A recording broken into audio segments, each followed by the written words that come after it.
Muy buenos días a todos nuestros espectadores. Jueves 3 de diciembre, 11:03 minutos, completamente en vivo. Estamos con un nuevo webinar, la segunda parte del webinar Nuevo Barrio Las Salinas y su contexto urbano en Viña del Mar. Mi nombre es Carlos Vergara, director del Mercurio Valparaíso, y estamos transmitiendo por las señales en vivo de soyvalparaíso.cl, Soy TV y soychile.cl. Hoy día tenemos una nueva presentación, esta vez de Esteban Undurraga, gerente de desarrollo de la inmobiliaria La Salina, quien nos hablará con detalles, con renders, con infografías, con toda una presentación sobre este nuevo barrio que podría convertirse en realidad dentro de pocos años en nuestra querida Viña del Mar. Y luego, después de la presentación de Esteban, para la conversación estarán junto a nosotros David Luza, decano de la Facultad de Arquitectura y Urbanismo de la Pontificia Universidad Católica de Valparaíso, don Pablo Trivelli, académico de la Universidad Mayor y Universidad Di Tella de Buenos Aires, y editor del boletín de mercado Suelo Urbano, y Pablo Roncagliolo, vecino del sector Las Salinas y miembro del comité de administración del edificio Anáquena. Como ha sido tradición en estos últimos webinars, me acompaña en la co-conducción Yanni Rivera, representante del rector de la Pontificia Universidad Católica de Valparaíso, que junto al Mercurio Valparaíso les presentan a ustedes este webinar. Yanni, muy buenos días, muy bienvenido. Muy buen día, Carlos, muchas gracias. Es para nosotros un gusto estar nuevamente trabajando y haciendo un aporte a la región y hablando sobre los principales temas que le interesan a los ciudadanos, especialmente a la gente hoy día de Viña del Mar y también de la región, y por qué no decirlo del país, que están muy interesados en el desarrollo de Viña del Mar y los temas que le están afectando. Y hemos querido hoy día ampliar nuestro panel, no solamente de académicos, no solamente de personas entendidas de la materia, sino también de vecinos, de personas que viven en el lugar, que pueden opinar y que tienen su opinión, y que la pueden dar con total libertad y expresarla, porque de eso se trata estos debates, de construir, de informarse, pero por sobre todo en marco de un respeto para que la gente se pueda ir formando su opinión. Muchas gracias, Yanni. Bueno, sin más, pasamos inmediatamente a la presentación de don Esteban y luego tendremos el panel de conversación. Esteban Undurraga, por favor.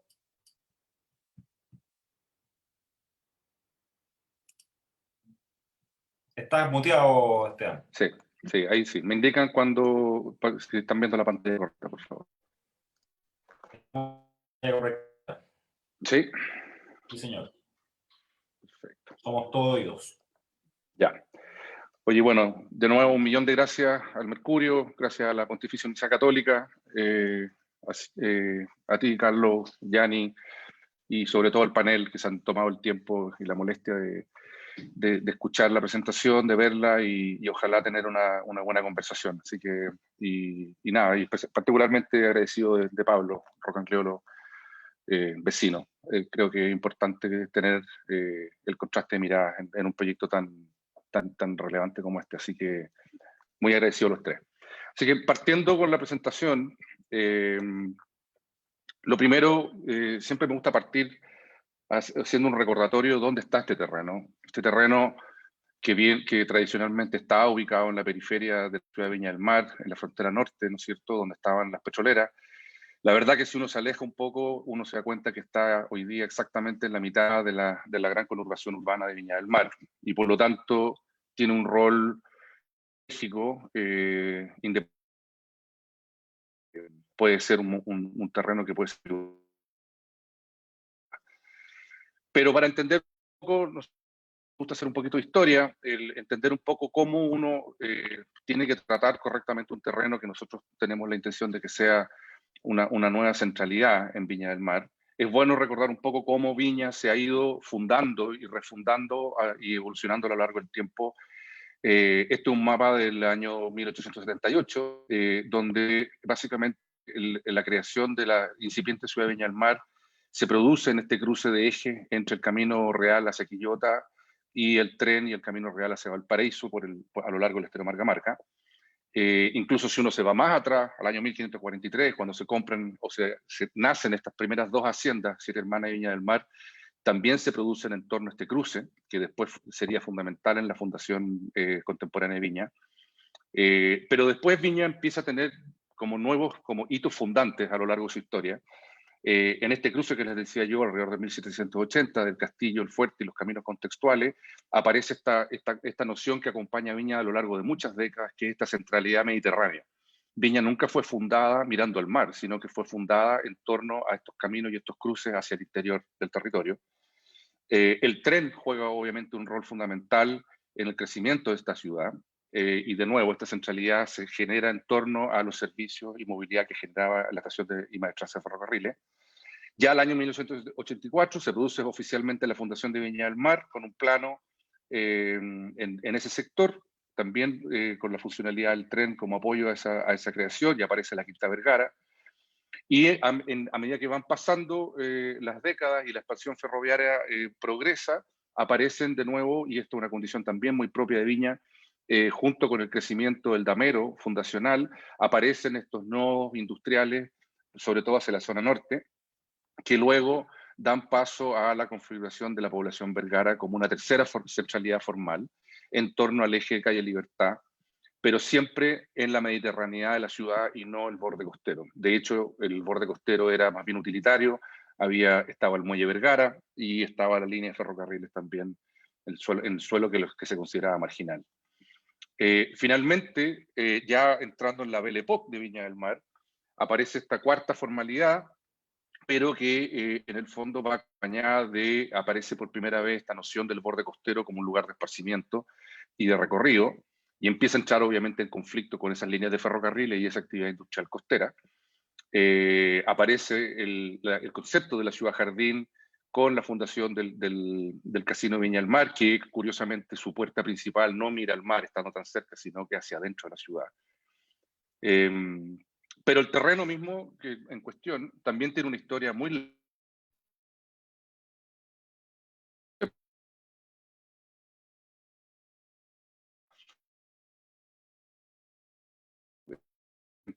salina, se llama así porque era una gran salinera, y extracción de ario era una cantera, que perduró durante varios años, hasta que finalmente se instala la empresa británica Pearson & Company, donde instala todas sus maestranzas precisamente en apoyo al desarrollo industrial y comercial tanto de Viña pero particularmente de Valparaíso.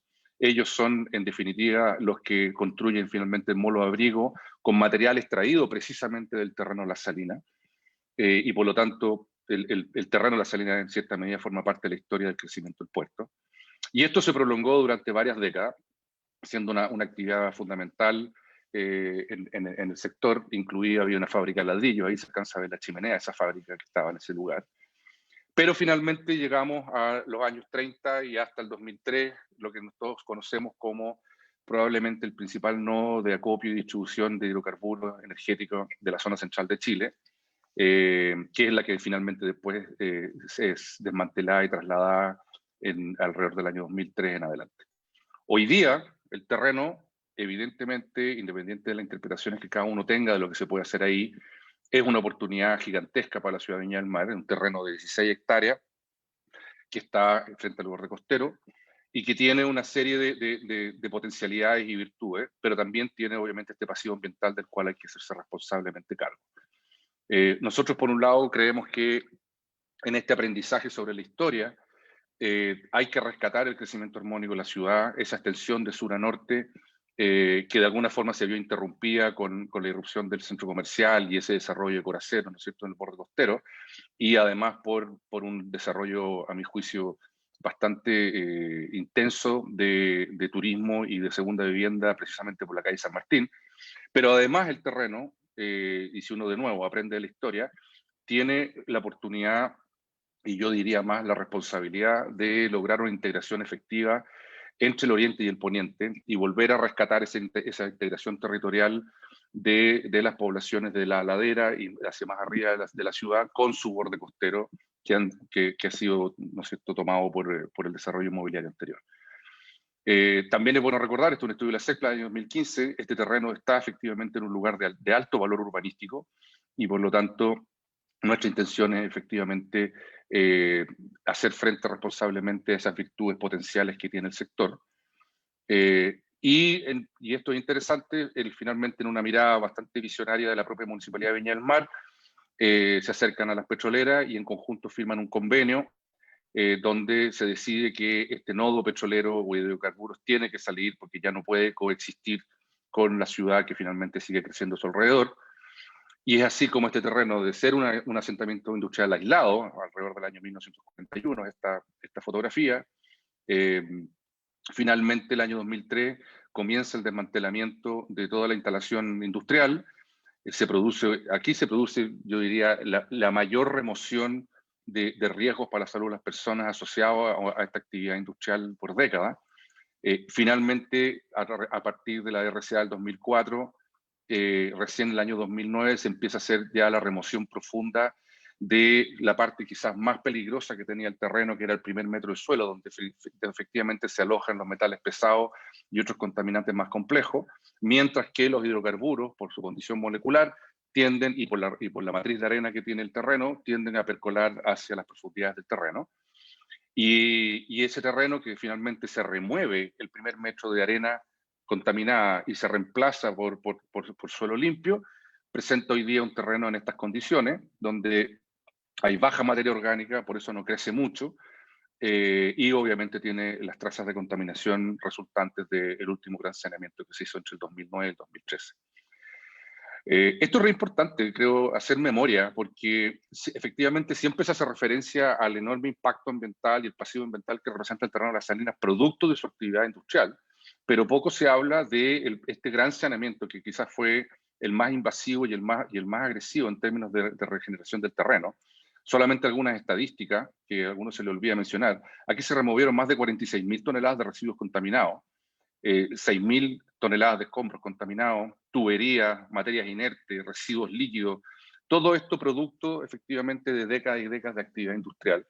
Y hoy día lo que enfrentamos quizás es la contaminación o las trazas que quedan de este saneamiento, pero son las más complejas porque son las que percolaron y hoy día se encuentran en las profundidades del terreno. Esta es un poco la condición para los que no han estado en el terreno, y además los dejo invitados desde ya a visitarlo cuando quieran. Ahí se puede apreciar el primer metro de suelo en su condición limpia, la matriz de arena, que es básicamente la misma matriz de arena de la playa, y en la profundidad del terreno aproximadamente entre 6 y 8 metros, donde está la mayoría de la contaminación. También es interesante darse cuenta que Viña, en general, la gran conurbación, tiene 22 terrenos con pasivos ambientales certificados, de los cuales solo 2 se ubican en zonas urbanas, y uno de ellos obviamente en la salina, y el otro es el almacenamiento de gas de propano, ambos asociados obviamente al borde costero por su articulación con el mundo naviero. Por lo tanto, la condición urbana del terreno es que no da lo mismo cómo se recupera. Efectivamente hay múltiples estrategias de saneamiento de terreno, pero la condición del terreno, la condición orgánica del suelo, el hecho de que sea arena, el hecho de que haya sido una actividad intensa de hidrocarburos, pero por sobre todo el hecho de estar rodeado de ciudad, hace que no dé lo mismo exactamente cómo se recupera el terreno. Y aquí uno puede ver el resultado de ese primer saneamiento. Arrojó finalmente un terreno que hoy día tiene un 64% limpio, tiene un 31% que está por debajo de los umbrales de riesgo de las personas, pero efectivamente hay un 4% que supera los umbrales de riesgo de las personas y es el más delicado de todo, y si uno ve dónde se ubica, efectivamente se ubica en su mayoría en las profundidades del terreno. Y por eso que es un proyecto complejo desde el punto de vista de saneamiento, porque hay que hacer excavaciones muy controladas y muy acotadas precisamente para contener todos los impactos que por lo demás fueron evaluados y aprobados ambientalmente por el CEA y la Comisión Ambiental. Pero efectivamente el desafío es llegar a ese 94% de contaminación que las muestras lograron certificar que están sobre el límite de riesgo, pero que se encuentran bajo los 5 metros de profundidad. La tecnología escogida es una tecnología absolutamente probada en el mundo. Esto ya es una industria que tiene más de 40 años en Canadá, en Europa, etcétera, que consiste en la bioremediación, que no es más que generar las condiciones adecuadas ambientales para activar un proceso que hoy día ocurre naturalmente, pero muy lento, producto de la baja materia orgánica del terreno, la microbiota del terreno, las bacterias que hay en el terreno adaptadas a alimentarse de estos hidrocarburos están en muy baja cantidad y con un metabolismo muy bajo. Y lo que se hace es, en un sistema estanco, mejorar notablemente las condiciones ambientales para que ese metabolismo y ese alimentarse de hidrocarburos aumente en velocidad y podamos remediar el terreno dentro de plazos razonables. Ahora, uno siempre tiene que preguntarse para qué hacemos todo lo que estamos haciendo. Esta es una iniciativa de la inmobiliaria Las Salinas y anteriormente de las petroleras lideradas por Copec. Llevamos ya más de 20 años en esto y lo que nosotros queremos es regenerar un terreno que tiene un pasivo ambiental, integrarlo responsablemente en la ciudad y ojalá contribuir a hacer de Viña una mejor ciudad. Pero para lograr eso, nosotros no estamos presentando un plan maestro que sea un capricho de último minuto. De hecho, los que han participado en nuestros diálogos urbanos y en nuestra asociación de proyectos son testigos de cómo ha ido evolucionando y cómo hemos ido, entre otras cosas, opciones que se nos presentaban en el camino, que no nos parecían las para el desarrollo que tenemos planteado para este proyecto. Pueden ver la de propuestas que hemos recibido y rechazado, no es menor. Aquí hay involucrados, como siempre, grandes profesionales y todo, pero la empresa siempre ha tenido una visión de tratar de contribuir de la forma más equilibrada a la ciudad y por lo tanto no cualquier solución daba lo mismo para este terreno y para la ciudad de Viña. Y queremos un poco también probar de que se puede revertir esa dinámica inmobiliaria exacerbada que se podía apreciar por el borde costero hacia el sur del terreno de la Salina. Por lo tanto, el plan maestro no es solamente forma, no es solamente edificio, también tiene un equilibrio económico. Hay un modelo de desarrollo económico que tiene que lograr, que tiene que mantener un equilibrio. Hay un plan legal y normativo que nosotros vamos a grabar y vamos a hacerlo parte en los modelos de negocio y asociaciones en el desarrollo inmobiliario futuro. Está obviamente el gran plan de aportes de mitigación vial, un terreno de este tamaño. Nosotros no vamos a caer en la práctica de ir como fraccionando el proyecto para hacer pequeños ACE2, sino que nosotros de hecho hicimos el primer ACE2 completo combinado de todo el paño. Y por lo tanto los aportes de mitigación vial y ahora con la ley de aportes en cuanto al espacio público van a ser importantes. Y obviamente la forma urbana también es parte constitutiva de la propuesta de plan maestro. Pero más allá de del diseño del plan maestro propiamente tal, también es bueno en términos de movilidad, primero aceptar que Viña tiene un problema, y un problema grave de congestión, que en gran medida se puede explicar precisamente por el desplazamiento de los viñamarinos tradicionales asociados al borde costero de la población vergara por la presión turística e inmobiliaria del borde costero, y eso expande además la ciudad hacia comunidades aledañas, pero los servicios y las fuentes de trabajo y de recreación siguen estando en el centro de Viña y por lo tanto la concentración de viajes hoy día está presentando situaciones ya prácticamente caóticas en términos de congestión vial. Y este terreno está efectivamente a pasos de esos nodos de congestión y creemos que nosotros tenemos la responsabilidad de no solamente aportar con soluciones de movilidad y de conectividad y de reducción en el uso del automóvil, sino que además de ponernos a disposición de las autoridades y de los instrumentos de planificación territorial para lograr las conectividades necesarias que necesita Viña para poder integrarse de mejor manera. En particular, el proyecto, algunos de los principios del plan maestro, este es un proyecto principalmente espacio público, nosotros estamos renunciando a un porcentaje importante de constructibilidad disponible según el plan regulador, porque queremos tener un espacio público que hoy día está llegando al 40% contra el 16% que exige el plan regulador. Es un proyecto 100% libre y abierto a todos los viñamarinos, con acceso peatonal por todos lados. Estamos incorporando estrategias de acceso a movilidad multimodal. Queremos sumarnos a esos proyectos de desarrollo que sabemos que están en carpeta en Viña. Y creemos que el espacio público es un motor importante de la economía local y no solamente un espacio residual entre desarrollos privados. Como decía, nosotros sabemos que, por ejemplo, hay aproximadamente, entiendo, como 4 propuestas de trazado de un tranvía en superficie. Nosotros creemos que es una excelente solución y nos encantaría que consideraran el plan maestro Las Salinas como un lugar adecuado para ese trazado y nosotros estamos disponibles para incorporarlo en los espacios que requiera.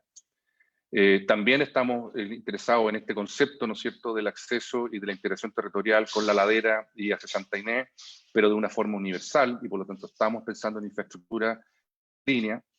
El proyecto tiene un concepto, el proyecto fue certificado, el tercero en el mundo en certificación LEED de barrio, cosa que nunca se había hecho en ninguna parte de las Américas. Y creemos que el proyecto, desde su escala paisajística y su activación de sistemas vegetados y parques, juega un rol importante en contribuir a esos corredores biológicos necesarios para mantener la biodiversidad, pero además tener principios de resiliencia frente al cambio climático, que va a ser muy delicado en los años que vienen. Como decía, esto fue certificado el año 2017, obteniendo la tercera certificación en el mundo. Pero quiero centrarme en este momento en lo que es el espacio público. Ahí se ve una proporción del espacio público, aparece el Parque Las Salinas, más todas las conectividades, y además tenemos un sector de Parque Ladera Sur que creemos que también puede ser una adición importante al sistema de espacios públicos. Ese Parque Ladera Sur, junto con las vialidades, el Parque Central de Las Salinas y el Paseo 19 Norte, que les voy a explicar detalles más adelante, finalmente generan una red integrada, multimodal, de acceso universal para todos los viñamarinos, no solamente los residentes o los que trabajen o se recreen en este lugar.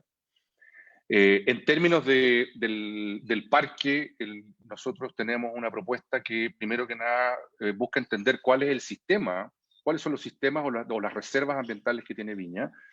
Hay un gran sistema, obviamente, de grandes parques y reservas ambientales, como es el Fondo Naval, que sin ser un parque debe ser el repositorio ambiental más importante que tiene Viña en este minuto, pero además está Sausalito, está Sporting, Parque del Salitre, Jardín Botánico, la Quinta Vergara.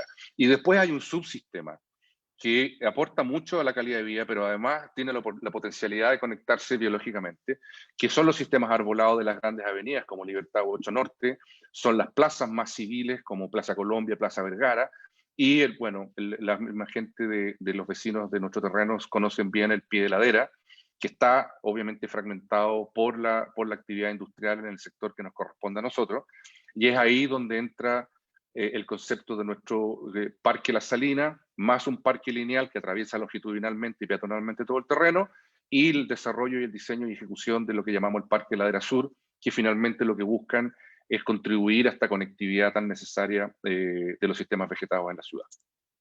En particular, el concurso Parque, nosotros acabamos de lanzar la semana pasada un concurso nacional e internacional para desarrollar este parque con un jurado mayoritariamente de Viña del Mar, precisamente para velar porque sea un parque para los viñamarinos y con la identidad de Viña del Mar.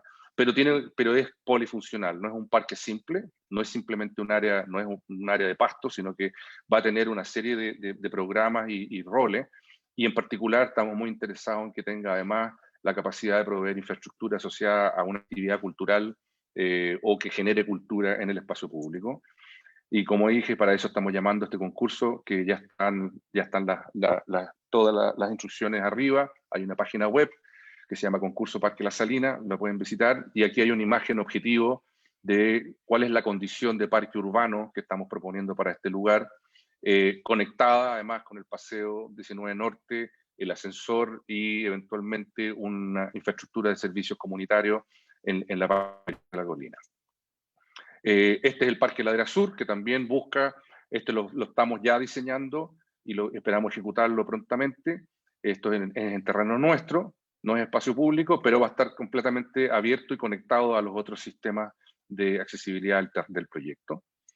La otra parte importantísima para nosotros es efectivamente cómo extender Avenida Libertad, que de acuerdo al plan regulador actual genera una faja de 25 metros, y si uno ubica todo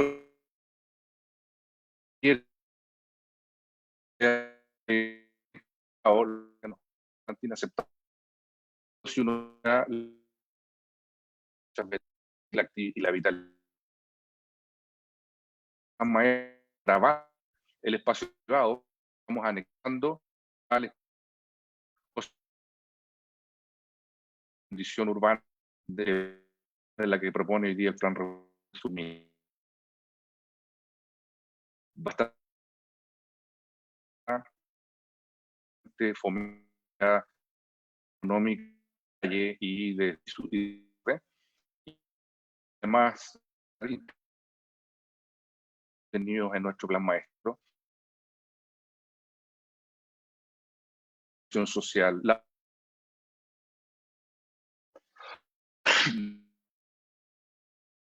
también el parque peatonal, que es nuestro proyecto futuro de subdivisión, como un parque completamente accesible dentro de todo el del parque. Aquí hay un fundamental principio integrador el paseo y Santa Recostero, pero con una actividad importante hacia la calle, futuro parque urbano de Salinas. En resumen, al día que quiero recalcar, son, y por supuesto que estoy esperando en un plan regulador que permite 200.000 metros de productibilidad, estamos en torno a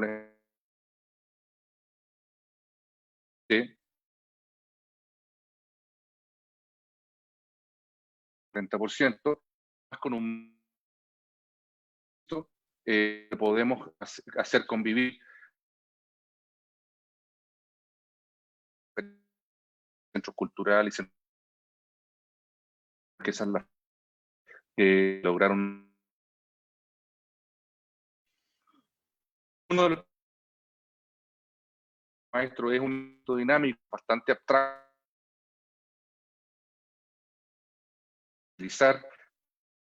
desarrollo urbano, están avanzando rápidamente y de hecho ya están entrando en ingeniería. Primero es un proyecto que busca al problema que tiene la quebrada y si no es norte, que bien plano. Este es el año, no hay una solución y no es un paseo, ni 30, que según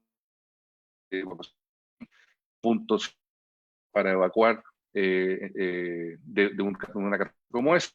Y de ahí ese punto que es 30, sur, o bien ya escalera para llegar a Camino Internacional. Así, lo que estoy viendo es un de alto rediseño, tenga una capacidad de que se da en el poco de la por debajo de esta intervención, sobre todo que ser de totalidad y no solamente para ir a de trabajo, etc. Creemos que tiene que ser cuidado por su propio vecino, en la medida que lo use, va mucho seguro de lo que es día la quebrada está abierta.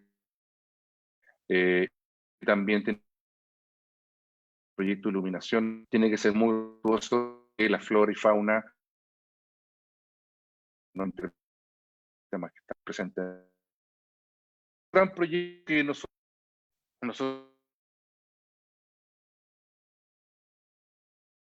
de Alessandri, que de alguna forma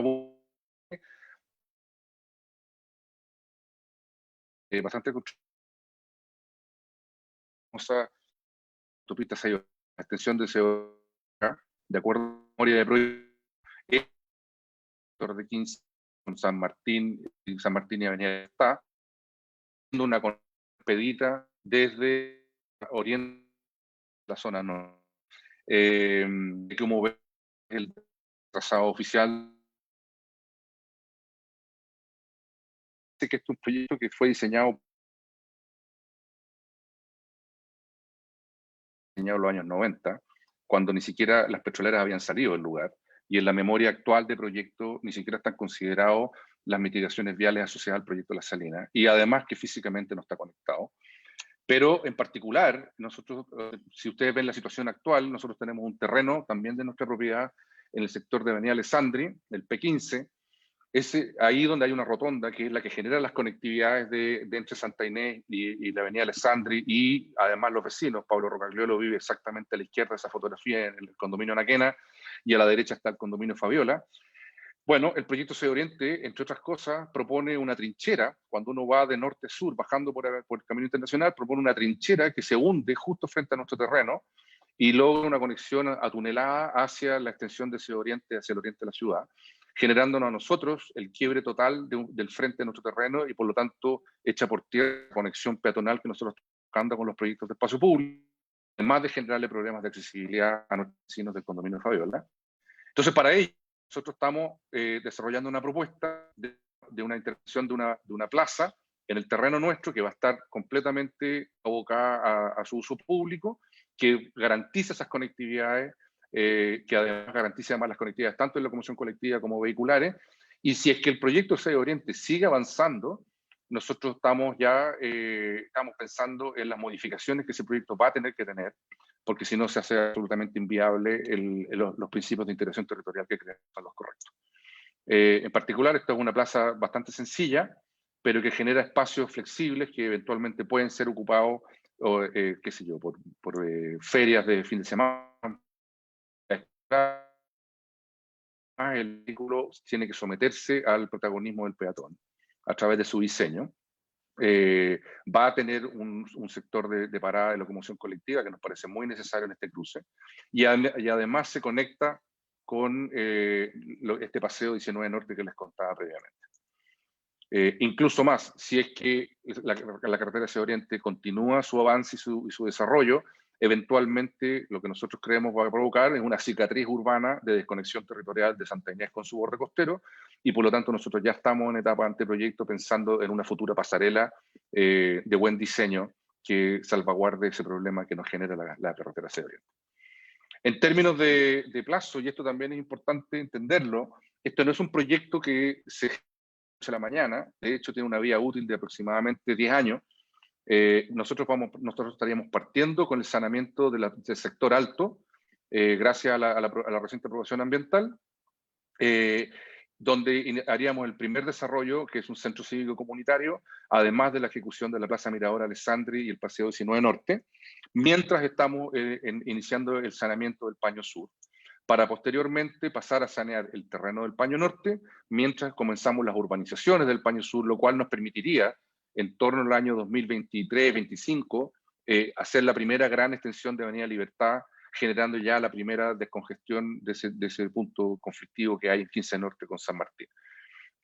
Luego pasamos a hacer la urbanización del Paño Norte, mientras empiezan a aparecer los primeros desarrollos privados del Paño Sur, y nosotros tenemos la firme convicción de que el primer proyecto de desarrollo inmobiliario del Paño Sur debiera ser lo que nosotros llamamos el primer proyecto de integración social en el plano Viña del Mar, y para eso ya estamos trabajando en el rediseño de esos edificios con la forma correcta, con las alturas correctas, para precisamente responder a esa tipología. Ya hemos tenido reuniones técnicas con el MIMBU y Serviu precisamente para entender los instrumentos que están disponibles, y si hay algo que tenga que mejorarse o poder innovar, ya estamos con esas conversaciones, pero nos parece fundamental contar con ese componente del proyecto urbano, para finalmente después ya empezar con el etapamiento y la secuencia de desarrollo inmobiliario de los siguientes lotes, incluida la ejecución del Parque Urbano La Salina, que va a ser el resultado del ganador del concurso que vamos a premiar a fines de abril del próximo año.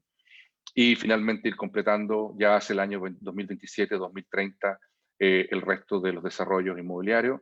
Y yo creo que a estas extensiones de tiempo uno solamente puede tener una idea, pero cómo va a ir materializándose y evolucionando este proyecto lo va a decir el tiempo y el trabajo entre todos.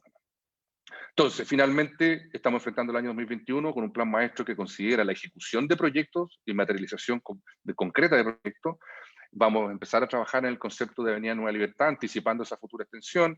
Estamos analizando el concepto de integración social. Estamos a puertas de comenzar el proyecto para un centro cívico comunitario, así como el Parque Ladera Sur. Lanzamos el concurso Parque La Salina, y además estamos haciendo una serie de otros estudios, tanto económicos como de variables urbanas, para ir mejorando y optimizando la propuesta de plan maestro. Algunos indicadores económicos. solamente de nuevo, para recordar el trabajo que ya se ha hecho en términos de descontaminación, nosotros ya nos gastamos $40 millones en la primera etapa de saneamiento. Después se hizo un muestreo, la tercera campaña de muestreo por $3 millones entre el 2015 y el 2018. Y finalmente la etapa final de saneamiento que está propuesta y aprobada hoy día es un proyecto de $55 millones que va a tener una duración de aproximadamente 5 años. Por otro lado, en la inversión urbana, creemos que vamos a tener un rango entre 10 y $20 millones como por producto de la ley de aporte, tanto aportes directos como indirectos. El costo de urbanización, todo lo que nosotros vamos a hacer en términos de espacio público, Avenida Nueva Libertad, estamos hablando de montos alrededor de los $33 millones, y luego el costo de construcción privada, de los lotes privados en el curso de los próximos 10 años, asciende más o menos a $550 millones, generando obviamente una serie de beneficios económicos al sector construcción, al sector económico y en los sueldos. Esto es durante la ejecución, y ahora estamos ya vamos a empezar a trabajar en un nuevo estudio de evaluación económica que no solamente mire los efectos directos de la ejecución de este proyecto, sino que además los efectos directos o indirectos o inducidos para el resto de la ciudad, que nosotros creemos que en inyección de inversiones, esto es interesante porque lo que está en gris va a ser la inversión que directamente Inmobiliaria Las Salinas va a ejecutar en los próximos años, particularmente en lo que es temas de urbanización, pero eso da pie precisamente a la gran inversión privada que va a ir ejecutando y desarrollando secuencialmente el plan maestro a lo largo de los años para llegar a una inversión acumulada total entre lo que invierte Las Salinas con la inversión inmobiliaria futura de alrededor de $800 millones, que creemos que nos parece importante además mapearlo en la secuencia de tiempo. Como decía, esto es un estudio que se hizo con la Adolfo Ibáñez en su minuto, el año 2017, y creemos que esto hoy día queremos actualizarlo con algunos datos más que, como les contaba, pero finalmente este es un proyecto que entre el efecto directo, los indirectos, los inducidos, puede generar una inyección de capital de alrededor de los $2.000 millones en la quinta región en los próximos 10 años. Y finalmente, una visión objetivo, esta vez del parque, pero mirado desde el Mirador Alessandri. Efectivamente es un proyecto de densidad, es un proyecto que trata de buscar un equilibrio entre la constructibilidad, los usos mixtos, pero particularmente el protagonismo de los espacios públicos, y queremos desarrollar un barrio que esté absolutamente conectado con el borde costero y que un poco recupere el dinamismo y vibrancia que de la ciudad de Viña del Mar tuvo durante décadas. Así que eso es, en resumen, un barrio muy abstracto y sintético de todo lo que estamos trabajando. Así que muchísimas gracias a todos ustedes y estoy disponible para sus preguntas. Muchas gracias, Esteban. Muy completa, clara tu presentación. Agradecemos también el tiempo y la dedicación en aquello y la voluntad de querer exponer este tema para poder debatirlo y poder conversarlo. Profesor Pablo Trivelli, me gustaría comenzar con usted. Usted es un conocedor de Viña, ha trabajado fuertemente en lo que es el plan regulador comunal, lo ubica, lo conoce. Desde el punto de vista del impacto para la ciudad, para Viña del Mar, entendiendo sus conocimientos en el plan regulador, ¿cuánto es el efecto en lo positivo y en lo negativo que tiene este proyecto para la comuna? Su micrófono está silenciado, profesor Trivelli. Por favor, desmutee. Ok, Ahí sí, estamos. perfecto. Bien. Bueno, en primer lugar, muchas gracias por la invitación, pues siempre es un privilegio poder conversar estas cosas y en público. Y en primer lugar, antes de ese primer lugar, quiero saludar a Esteban, porque yo a Esteban lo conozco demasiados años, muchos años. Me encanta verlo ahí y quiero en primer lugar felicitarlo, porque en mi opinión, no cualquier profesional puede llevar las riendas de un proyecto de esta envergadura. Y para poder hacer el trabajo que él está haciendo, tiene que ser una persona absolutamente destacada. Lo digo de verdad porque a mí me tocó llevar el proyecto de reconversión de Cerrillo y ya entiendo la magnitud de esto que está haciendo Esteban. Y entonces, como primera cosa, quería decir, mire, ustedes están sentados con este proyecto donde están los más altos valores de suelo de Viña del Mar y del Gran Valparaíso. Lejos son los más altos valores de suelo. Están más altos que en el centro de Viña. Y entonces lo que uno se podría esperar, y si ve el mundo más amplio en general, es que desde el punto de vista inmobiliario, la principal fuente de ganancia son las plusvalías. Eso es en todos los proyectos, y a pesar de que muchos inmobiliarios lo niegan, bueno, esa es la verdad de las cosas. Yo me llevo 30 años estudiando las cosas del mercado de suelo y me queda clarito. Y entonces me encantaría que hubiera un desglose un poquitito más detallado de las cosas que presentó Esteban sobre, bueno, ¿qué gana la empresa? ¿Cuáles son las plusvalías que se lleva? Porque ya vimos los aportes, y los aportes son interesantes, ¿no es cierto? El parque y la ladera. Pero eh, creo que es muy bueno que también se transparente por dónde va lo que la empresa gana, porque creo que es algo que la gente se pregunta. A propósito de eso mismo, y antes de entrar a conversar brevemente sobre los impactos o posibles impactos, creo que es muy importante que hubiera un detalle del modelo de gestión, porque es algo en lo cual Esteban no tocó. Y por lo que él dice, aparentemente el desarrollo de este proyecto lo van a hacer terceros, no la inmobiliaria La Salina. Y eso es muy importante, porque si la inmobiliaria La Salina tiene un compromiso y lo hace público, que es lo que decía Esteban en su exposición, creo que es fundamental tener claro cuál es la norma que rige este paño, este tremendo espacio de suelo.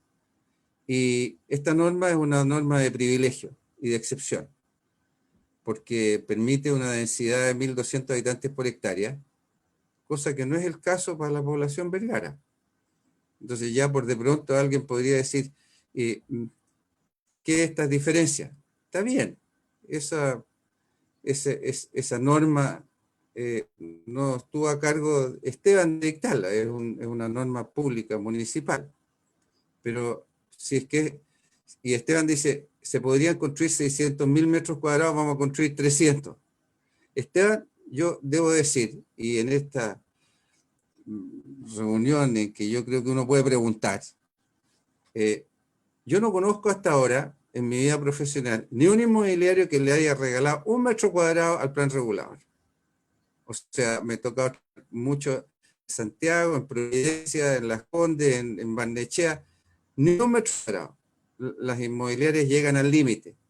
Y entonces, a lo mejor, existe esto en el discurso, pero en la práctica, si es que esto se le vende a un tercero, ese tercero va a hacer ejercicio de sus derechos, pues. Y sus derechos son 1.200 habitantes por hectárea. Y además no tiene norma de altura, que es algo que también tiene que quedar claro, ¿no es cierto? O sea, aquí chipe libre si es que ustedes no lo hacen y no adoptan un compromiso firme. Quiero comentar, además, de que hay una suspicacia, y por eso creo que es muy importante estas reuniones. Quiero decir que en mi experiencia profesional, en cualquier tema urbano, en cualquier propuesta urbana, siempre va a haber alguien que se oponga, por bueno que sea, por aplaudido que sea, por premios que tenga por el mundo, no importa. En la ciudad es así. Y cuando a mí me tocó construir el Parque de los Reyes, que no se construyó un parque desde Vicuña Maquena, llegué a pasear un visitante a la municipalidad ahí, y entonces recorrimos el parque, y cuando terminamos de caminar por ahí me dijo, este parque es una mierda. Bueno, está bien, o sea, yo ni me sentí afectado ni ofendido, pero simplemente quiero decirte que es posible que alguien critique muy severamente, y eso está dentro de las reglas del juego. Quiero decir, en el mismo orden de cosas, que es posible que alguien critique aspectos a tal nivel que esto llegue a los tribunales. Y entonces mi comentario respecto a tu gestión es que el proyecto tiene que estar dispuesto a pasar por los tribunales. Y es lo que me tocó a mí con el proyecto Cerrillo. Y es parte de las reglas del juego. Entonces creo que es bueno para la gestión del proyecto tener clarito cuáles son los flancos vulnerables. En el mismo orden de cosas, quiero decirte que creo que el impacto vial va a ser mundial, porque la cantidad de autos que van a llegar y la circulación no solamente tiene que ver con lo que pasa dentro del proyecto, sino que con lo que pasa en general en Villa, y ya lo dijo Lorena en la reunión pasada, ¿no es cierto? Y de nuevo, quiero decirte que tengo una desconfianza visceral en lo que hacen las empresas, porque a 2 cuadras de distancia el proyecto a lo mejor ya no importa, y lo que hace el Estado, porque creo que el mecanismo de los EISTUS es lamentable y no defiende los intereses de la comunidad. Quiero decir, por ejemplo, que hoy día mismo en Maitencillo, el Jumbo está construyendo un proyecto de 13.000 metros cuadrados con 540 estacionamientos en el cruce que hay de la entrada sur a Maitencillo, y lo más increíble es que está evacuando todo el tráfico que sale, que viene toda la gente que va a venir a comprar desde Cachagua y Zapallar, lo está evacuando una calle lateral para después meterlo a una que se empalma con una autopista que se viene desde el sur de Puchuncaví. Entonces eso que estamos viendo es un escándalo.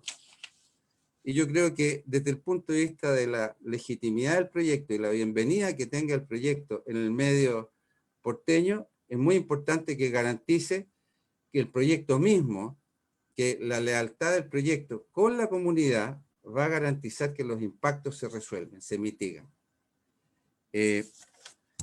Quisiera, bueno, tengo muchos otros comentarios, pero hay otros 2 comentaristas, entonces me gustaría dejarlo hasta ahí y después hacer algunas preguntas sobre el mundo y dejar lanzar. Viña del Mar es una comuna que prácticamente no crece. ¿Perdón? Muchas gracias, le digo. Voy a dejar lanzada. Viña del Mar es una comuna que no crece. Crece a una tasa del medio por ciento. Ustedes van a producir no sé cuántos 1.000 viviendas. La pregunta es, ¿qué impacto tiene el mundo inmobiliario? ¿Para qué estratos y para qué nivel de precios de mercado se pretende construir? Y lo que, es decir, hay una serie de preguntas más sobre el mundo inmobiliario que la voy a reservar para la segunda vuelta. Gracias, Carlos. No, muchas gracias, Pablo. Esteban, le ofrezco como usted quiera, la oportunidad de responder ahora lo de Pablo o luego hacemos un consolidado con las dudas y presentaciones de nuestros panelistas, como usted prefiera. Yo prefiero darle la prioridad a los panelistas, ¿Ya? ya hablé suficiente, pero Luego solamente... respondemos las preguntas, ¿le parece? Sí, pero solamente comentarle a Pablo que es muy acertado tu análisis, lo comparto, las preocupaciones son las mismas, y solamente voy a responder una parte que me parece de lo más importante porque tiene que ver un poco con todo lo que planteó Pablo, y es que él efectivamente, tu ojo captó algo que efectivamente no dije, porque la verdad la cantidad de cosas que no digo en esta presentación, si no serían estos paneles serían infinitos. Pero efectivamente una parte fundamental, estratégica del proyecto, tanto en su modelo inmobiliario como en su gestión de movilidad, de impacto vial, de estándar de espacio público, depende fundamentalmente de la gestión en el tiempo.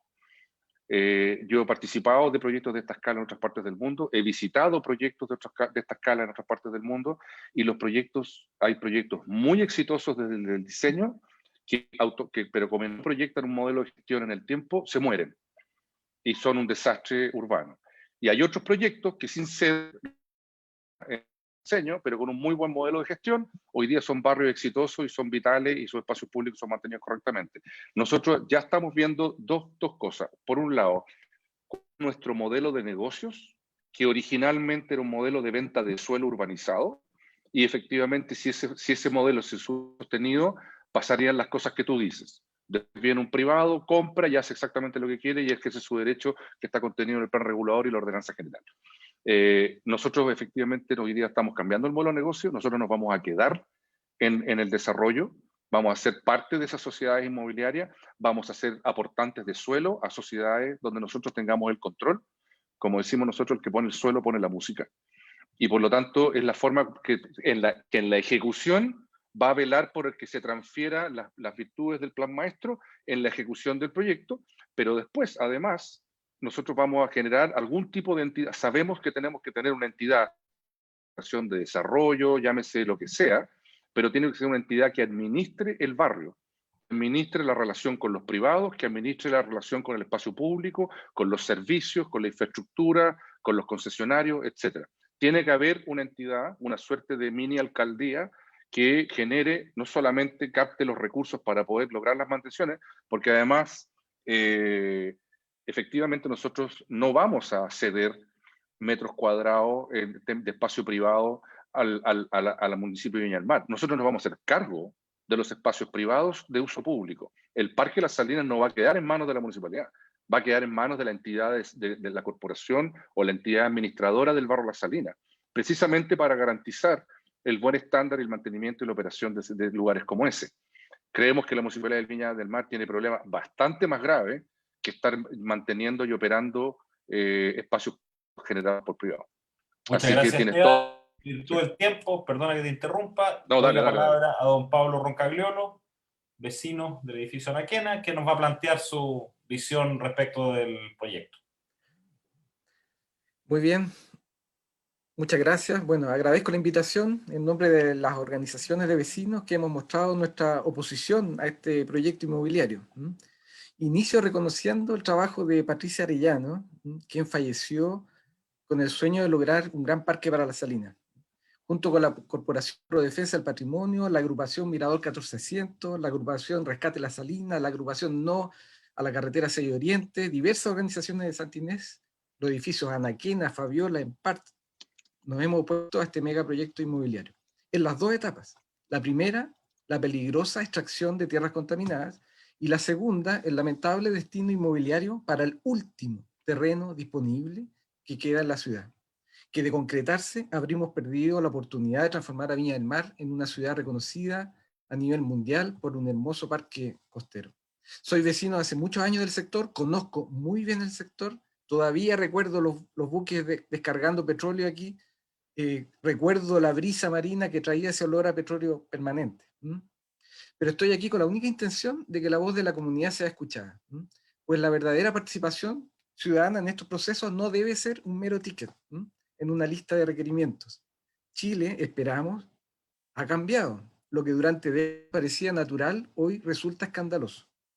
Ahora los vecinos, las comunidades se organizan, nos hemos informado, pacientemente hemos estudiado las propuestas de la inmobiliaria, hemos tomado una posición y hemos alzado la... Ahora solo me quiero referir justamente a la participación de la comunidad. Creemos que debe ser efectiva y vinculante. Es decir, cuando se invita a otro a participar y a opinar sobre un proyecto, se corre un riesgo evidente. El riesgo es de que la respuesta no sea la que uno espera. Eso es lo que ha ocurrido aquí. La mayoría de los vecinos no está de acuerdo con el proyecto. Tenemos encuestas y miles de firmas que respaldan lo que digo. En un hecho histórico, en la tramitación ambiental de proyectos de este tipo, se recibieron más de 500 observaciones y en la sesión del GORE hubo más de 40 intervenciones contrarias al proyecto. Solo una a favor, la de la propia empresa. Eso habla mucho de lo sensible que es este tema para la ciudad. Creemos que la participación tiene que ser vinculante, no dirigida. A modo de ejemplo, cuando en las diversas reuniones tratábamos de hablar con Esteban sobre el destino inmobiliario, hablemos del proyecto, nos decían, no, por ahora este no es el momento, ahora solo vamos a hablar del proceso de saneamiento, como si fuesen etapas distintas, independientes. Pero no es así. El proceso de saneamiento seleccionado tiene total y absoluta relación con el destino final del terreno. Es decir, si el destino del terreno es la construcción de torres en altura, entonces aplican ciertos métodos de saneamiento. Pero si el destino fuese otro, por ejemplo, un parque urbano, un espacio deportivo, un parque cultural, aplicarían otros métodos mucho menos invasivos. ¿Por qué dirán? Bueno, la clave está en que la única razón, por favor, esto lo hemos meditado mucho, la única razón por la cual la empresa necesita remover los hidrocarburos que están confinados a 6 metros bajo tierra es para construir los 6 metros de subterráneos, 2 pisos, que necesitan los futuros edificios. ¿Por qué? Por posibles filtraciones de los hidrocarburos a través de las losas en el futuro. Pero si no se construyen esos subterráneos, es decir, si se hace un uso superficial o semisuperficial de los terrenos, entonces es mucho más seguro no remover esos contaminantes confinados, que el paso del tiempo los va a degradar. Esto fue reconocido por los mismos expertos internacionales que trajo la empresa, de la empresa asesora Golder. Prueba de ello es que actualmente el terreno tiene una calificación ambiental que lo autoriza justamente solo como parques y jardines. Quiero dar algunos ejemplos solamente que a nuestro juicio indican que el proceso de participación ciudadana no ha sido válido.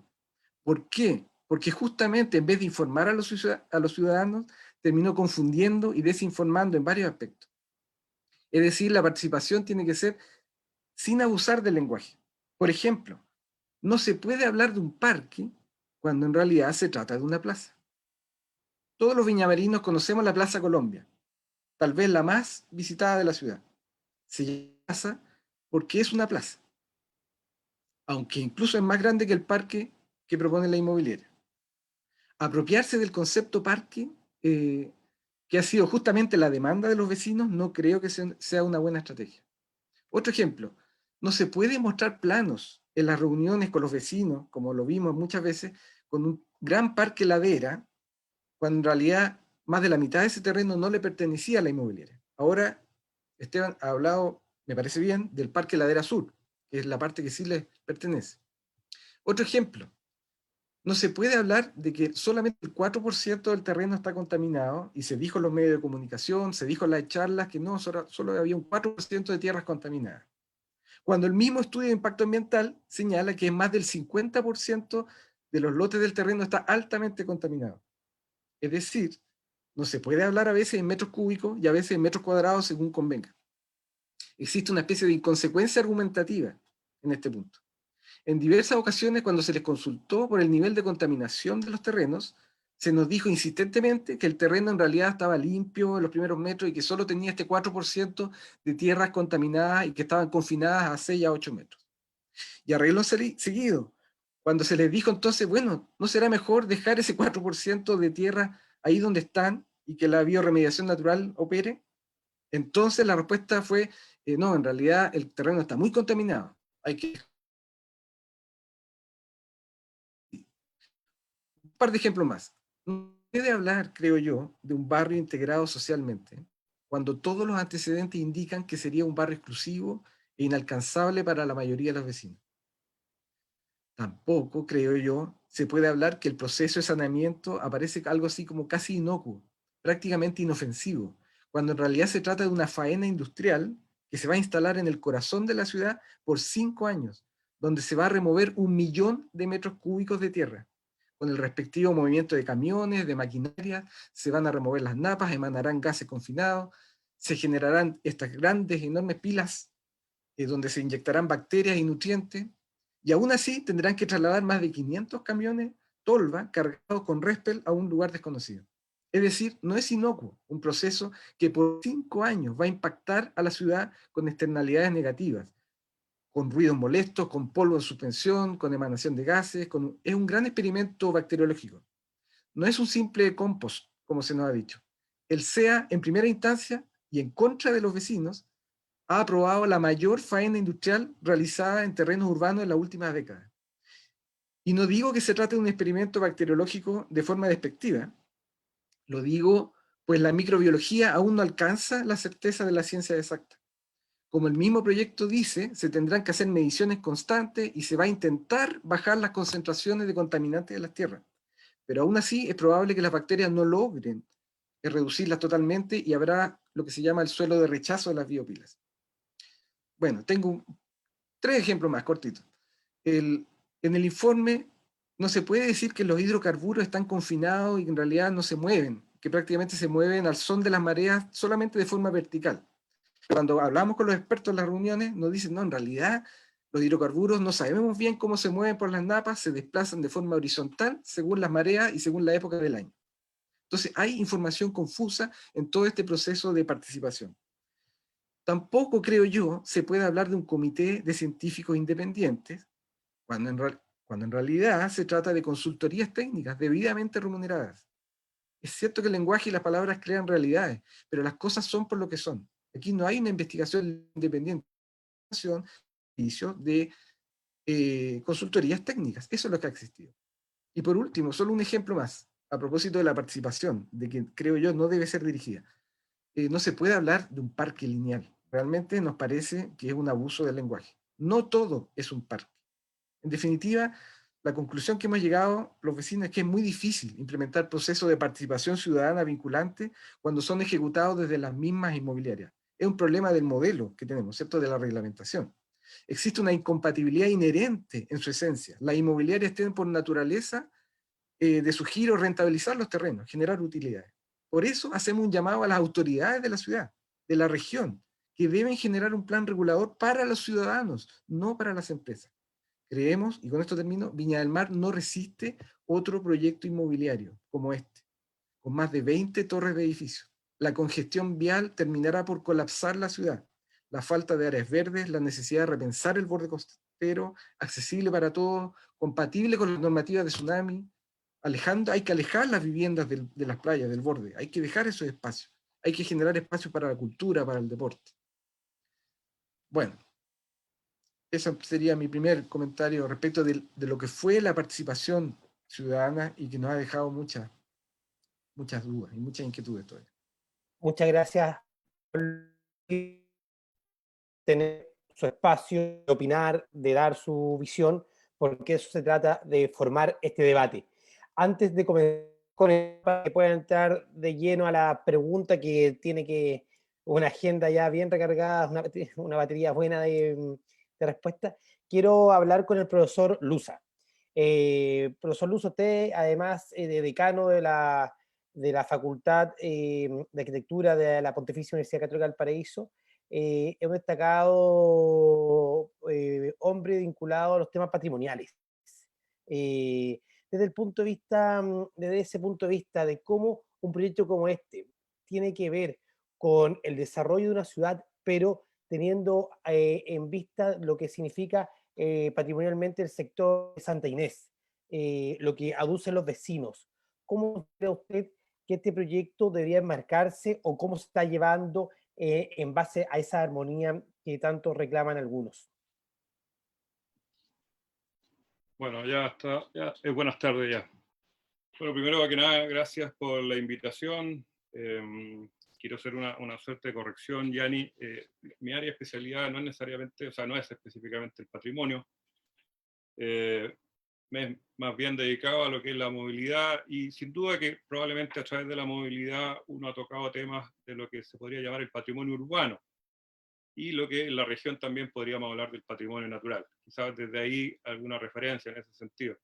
Pero no quisiera en ese sentido como hablar sobre dimensiones que seguramente desconozco, y quiero hablar de aquello que puedo llegar a establecer algún punto que sea un aporte, que creo que es interesante todo aquello que se pueda decir desde la academia en ese sentido. Voy a ser breve porque creo que la intervención anterior de Pablo Roscagliolo un tiempo necesario también para la respuesta, fueron bastante.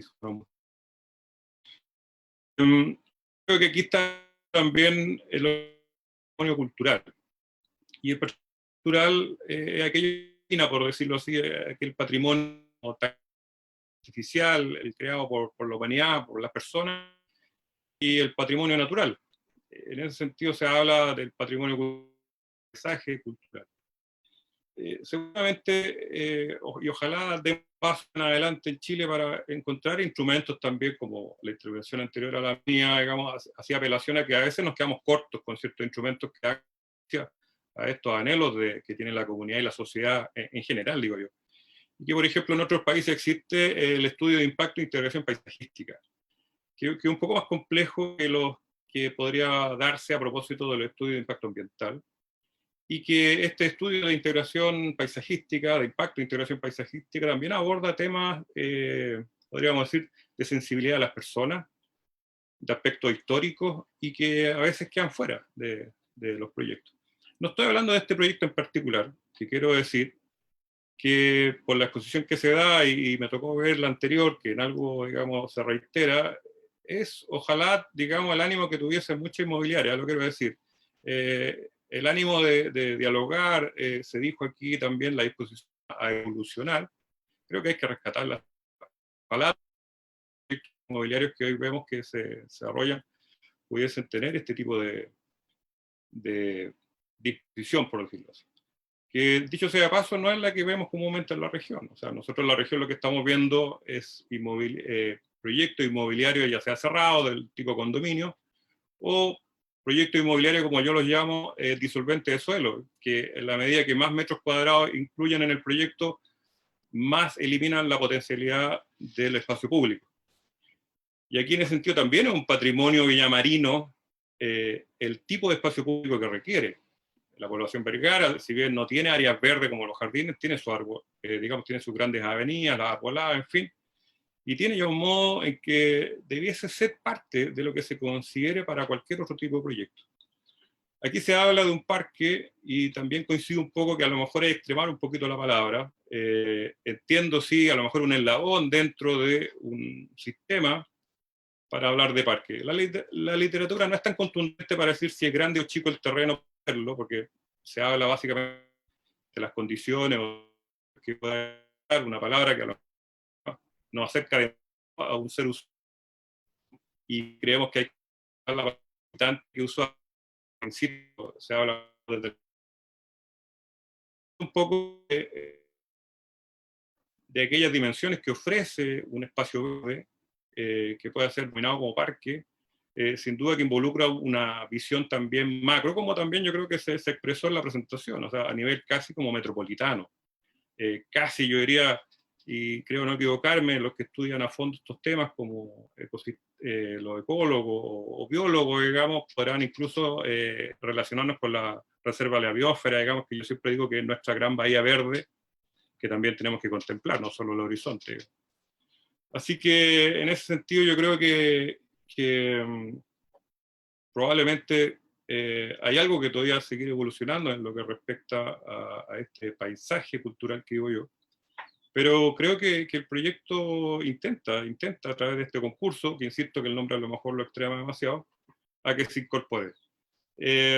Me sumo a las dudas también, pero más que dudas por suspicacia es porque uno ve el desarrollo de que a lo mejor no cumple las expectativas cuando se proyecta una imagen objetiva, que la vemos ahí con sol, niños, en fin, todo un asunto muy, muy ideal, a lo que termina siendo finalmente.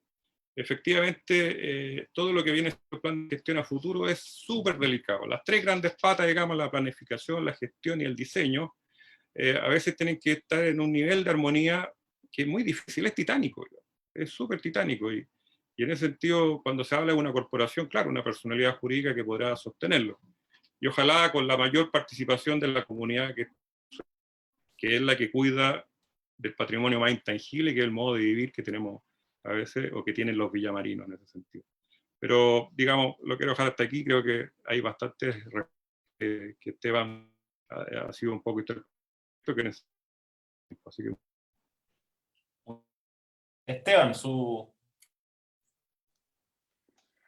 A ver, ¿por dónde parto? Sí, desafiante la batería de preguntas y críticas, y yo además quiero hacer primero un reconocimiento, que yo no soy experto en todo, así que obviamente yo soy arquitecto, tengo un magíster en estable y urbanismo, pero voy a tratar de responder lo mejor posible. Ojalá tuviera a todo mi equipo acá, cada uno tiene su expertise y sus cosas, pero espero interpretar bien y espero responder además con mucho respeto a todas las preguntas. Yo quiero partir primero por los comentarios y las críticas de Pablo Rocagliolo. Creo que es importante, primero, además, reconocer, insisto, en que Pablo ha sido un estudioso del proyecto, me consta, y por lo tanto creo que yo siempre he valorado la forma que él tiene de enfrentar el proyecto. La verdad que he hecho mucho de menos esa forma en varios ámbitos de nuestra sociedad hoy día. Y además, decirte también con el mismo respeto, Pablo, que tú dices una serie de cosas que son bien imprecisas. Quizás tan imprecisas como el nombre Parque La Salina. ¿ok? Y eso te lo concedo, creo que efectivamente, ojalá nosotros pudiéramos lograr en este equilibrio de desarrollo urbano un parque de mayores dimensiones. Por eso mismo que nosotros estamos desarrollando lo que se llaman sistemas o subsistemas, porque al final del día es la sumatoria y la concadenación de estos espacios la que puede generar o tener algún tipo de significación ambiental. Un polígono de 2 hectáreas, efectivamente quizás no es lo mismo que el parque de la Quinta Vergara o el Parque Sausalito, o incluso lo que ustedes proponen, el Parque Las Salinas para las hectáreas. Es cosa de cambiar la escala de la perspectiva. Tú te puedes traer gente que cree que 16 hectáreas tampoco es un parque y ustedes están arrogando un nombre que tampoco corresponde, y la literatura, y eso sí lo he estudiado porque mi magíster además en conservación de reservas naturales y parques nacionales, la literatura no es clara respecto de una dimensión, define el nombre. Es más bien la función la que define el nombre. ¿Te fijas?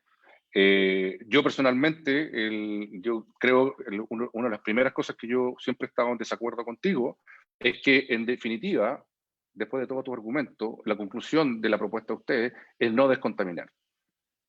Simplemente, no descontaminar, independiente de lo que se haga. Tú dices, puedes hacer desarrollo subregional, podemos hacer un parque, contaminar. A mí me parece no pretender no tocar esa contaminación que sí representa a las personas es irresponsable. Y te lo digo porque además hoy día tú y yo podemos incluso estar de acuerdo, por ejemplo, en un parque, como un parque araucano, como un parque bicentenario, como los parques que uno conoce que son referentes en las grandes ciudades. Pero nosotros sabemos que esos parques son legados que duran 50, 100 años. ¿Quién te dice a ti que en 20 años más, como ocurre en el parque araucano, no instalan un Kitsania y un sistema de estacionamiento subterráneo y generan un polo de desarrollo económico, y finalmente viene una retroexcavadora y ingresa hasta los 5, 6, 7 metros de profundidad y se va a encontrar con la descontaminación no resolucionada por la oposición al proyecto de saneamiento y al proyecto de desarrollo urbano posterior? ¿Cómo enfrentas tú? ¿De quién es la responsabilidad de ese pasivo ambiental en 20 años más? Entonces, o sea, perdóname, yo creo, eso por un lado, yo creo que decir que además la vegetación del parque va a asumir, porque tú no lo dijiste esta vez, pero en una presentación anterior hablabas de la fitorremediación, propuestas que ustedes proponen. La fitorremediación no funciona en este lugar.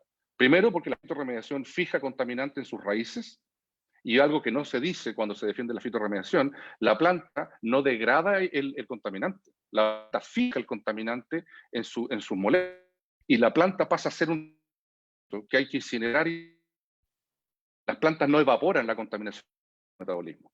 La fitorremediación se usa, por ejemplo, en la decomisión de relaves mineros, y después que tú plantas y solucionas, y efectivamente es viable para ese tipo de cosas, para contaminaciones superficiales, porque además las plantas que tienen mejor metabolismo de fitorremediación son plantas de raíces superficiales, no profundas. Por lo tanto, en definitiva, la propuesta de ustedes, independiente de que uno pueda estar o no de acuerdo con el concepto de parque o de proyecto inmobiliario, es no descontaminar. Y yo creo que una ciudad como Viña del Mar, con un terreno de 16 hectáreas que sí tiene un pasivo ambiental en el centro de la ciudad, eso es irresponsable. Más allá de quien tenga la razón respecto de cuál es el proyecto, eso es por un lado. Lo otro que quiero es importante, que yo entiendo la crítica y entiendo la opinión tuya respecto de que nosotros estamos diciendo por un lado que el 4% está contaminado, y después esa cifra cambia. Eso no es cierto. Ustedes no están entendiendo el argumento técnico que hay detrás. Esto se hace en base a una evaluación que se llama modelo de evaluación de riesgo, que lo que hace es el receptor, la contaminación y el punto de exposición del receptor a esa contaminación. Tú manejas un vehículo y tienes una batería que está encapsulada con metales y con ácido sulfúrico, con una serie de contaminantes que te matarían en un segundo, pero tú aceptas el riesgo porque está confinado, porque está protegido. La evaluación de riesgo es nula, y por lo tanto tú puedes manejar un auto. O también puede entrar una bomba de benzina, donde todo dice el olor a benzina, y tú estás oliendo contaminante, estás oliendo benceno, hay organismos volátiles, pero el tiempo en que tú te quedas no genera riesgo. Por lo tanto, hay que entender lo que es la evaluación de riesgo. Nosotros nunca hemos dicho que el 4% está contaminado y el resto no. Eso no es verdad. Nosotros lo que hemos dicho es que el 4% supera los umbrales de riesgo aceptables para la salud de las personas, de acuerdo a la norma más estricta del mundo, que es 10 elevado a la menos 6. Durante 75 años, 12 horas diarias durmiendo en el terreno, tú tienes una en 1.000.000 de posibilidades de contraer cáncer. Ese es el umbral que nosotros estamos usando, que es el inaceptable y que caracteriza el riesgo. Entonces, el 4% de todas las muestras que se hicieron en el terreno, que es el terreno más estudiado de Chile y a ti te consta, representan a las personas, el 4%. El otro porcentaje importante es aquellas arenas que teniendo trazas de contaminante están bajo los umbrales de riesgo, y tanto como hay un montón de otros riesgos en la ciudad por la cual tú transitas libremente. Por lo tanto, el concepto del modelo de evaluación de riesgo para evaluar y diseñar un proyecto de saneamiento es clave entenderlo, sobre todo para emitir opiniones públicas al respecto. Pero acusarnos a nosotros de estar tergiversando con una cosa tan delicada como la salud de las personas me parece inaceptable. Y eso está contenido en el proyecto de evaluación ambiental, más allá de lo que diga la COEVA o no. El proyecto es claro en describir la evaluación ambiental. Se hicieron 500 observaciones. Hablemos de la participación ciudadana. Tú partes diciendo que los diálogos no eran reales porque nosotros no queríamos hablar del proyecto urbano, hablábamos y nos confinábamos al ambiental. Nosotros hicimos un diálogo ambiental. Hicimos varios diálogos urbanos y tú estuviste en esos diálogos urbanos también. Y ahí, cuando alguien nos preguntaba por el proyecto ambiental, nosotros decíamos, no, ahora estamos hablando del proyecto urbano. Porque precisamente lo que queríamos era hablar del proyecto urbano cuando correspondía, y cuando correspondía hablar del proyecto ambiental, precisamente para no confundir las cosas. El error del estudio de impacto ambiental rechazado anteriormente tenía que ver con eso, confundía las cosas, mezclaba el desarrollo inmobiliario con el desarrollo ambiental. Resulta que este terreno hay que descontaminarlo, y de lo que se haga después. No puedo creer que todavía haya gente que diga que no hay que descontaminar en el centro de la ciudad. Entonces, nosotros sí teníamos diálogo urbano. Tú fuiste parte. Este parque, que puede que no se llame parque o que no sea parque, de hecho, es el resultado de una de esas reuniones donde tú también estabas. Y a ti te consta que la gente de la inmobiliaria, que de hecho no fui yo, fue Mauricio Angelini, se sentó con un representante de Parque Palas Salinas y con él dijeron cuál sería un polígono razonable dentro del proyecto. Porque antes teníamos una plaza, efectivamente, cívica, que era más dura. Ese parque, que está en el medio, sale de un diálogo directo con la conversación con los vecinos. Y no nos gastamos poca plata en recontratar a los arquitectos de Estados Unidos para que reacomodaran todo el proyecto y acomodar ese parque. Por lo tanto, yo estoy completamente de acuerdo contigo que no había una participación. El tema tú dices, van a remover 1.000.000 de metros cúbicos. Eso no es cierto. Lo que nosotros vamos a hacer, el 1.000.000 de metros cúbicos corresponde a la totalidad del volumen de suelos del terreno de las Salinas, 16 hectáreas por 6 a 8 metros de profundidad. El terreno tiene 1.300.000 metros cúbicos, pero nosotros no vamos a remover 1.300.000 metros cúbicos.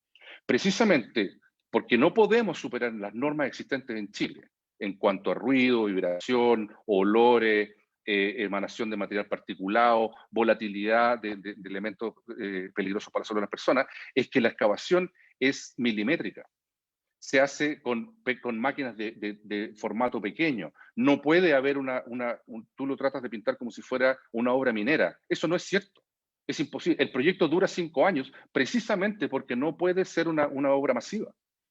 Si nosotros no tuviéramos límites en emanación, en materiales particulados, nosotros metemos un ejército de retroexcavadoras, armamos biopilas monstruosamente.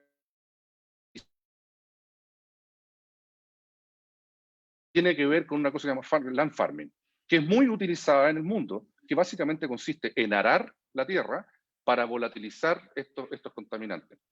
Nosotros creemos que eso es tan malo como el proyecto anterior, que lo que hacía era agarrar los contaminantes y llevarlos a un relleno. Simplemente cambiábamos la matriz impactada por los contaminantes. Y por lo mismo dijimos, no, aquí hay que degradar el contaminante a través de los procesos naturales acelerados, pero respetando las leyes y las normas. Y tenemos normas. Lamentablemente en Chile, tú sabes mejor que nadie, no hay norma de suelo, pero sí tenemos norma de aire, tenemos normas de ruido, tenemos una serie de normativas ambientales que fueron evaluadas estrictamente en el proyecto, y el proyecto efectivamente, por ejemplo, cuando nosotros lleguemos a las superficies, a las subsuperficies del terreno, a los contaminantes, no vamos a excavar más de 10 por 10 metros, porque la volatilización que se puede producir en esa excavación cumple con la norma de emisiones. Si nosotros, y por eso es que el proyecto dura 5 años. Entonces, todo lo contrario de lo que tú estás diciendo. Esto no es una masiva con grandes impactos durante 5 años. Todo lo contrario, porque tiene 5 años, es absoluta y cumple con la norma y cumple con las leyes. Entonces, pongamos las cosas como son correctos, ¿te fijas? Después tú hablas de experimento bacteriológico. Tú dices que con respeto y todo, pero la verdad que no sé cuál es el experimento. Lo que sí es un proceso biológico. Y los procesos biológicos, y estoy completamente de acuerdo contigo, no son ciencia exacta. Estamos lejos de transformarlo. Los procesos biológicos no son matemáticos, son naturales.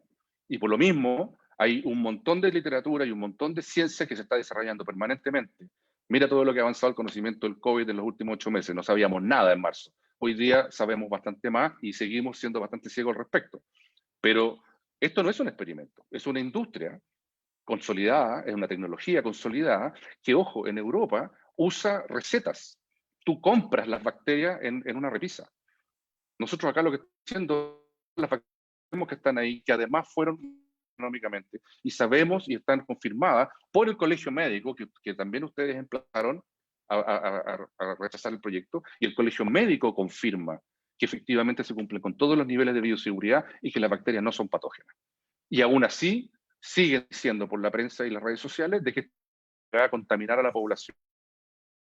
Yo creo que es el momento de empezar Esteban. Dime. No, perfecto. Para poder, en honor al tiempo, Sí. le quiero pedir a Pablo que esté preparado porque va a tener derecho a réplica. Por supuesto. Para que le aviso, porque mientras vamos a seguir con el profesor. Perfecto. Profesor Trivelli, insisto que un tema fundamental acá y cómo se rigen las ciudades tiene mucho que ver con el orden, y ese orden lo da el plan regulador comunal. En el plan regulador comunal, que usted conoce bien,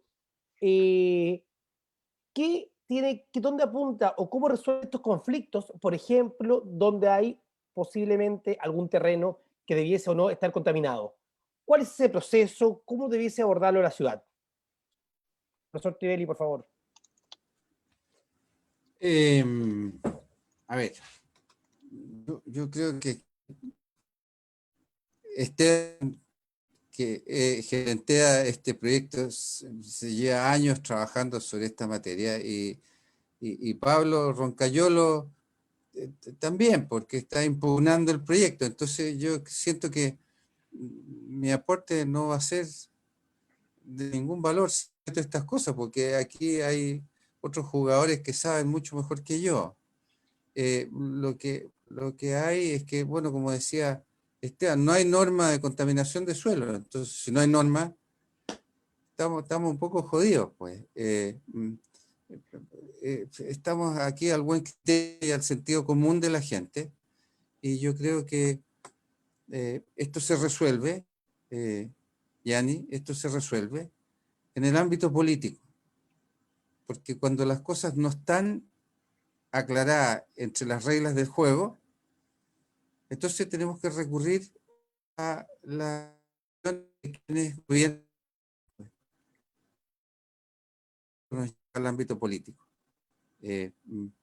No estamos en un tiempo Incluso, perdón, Pablo, no solo político, incluso judicial, se refiere usted, ¿no?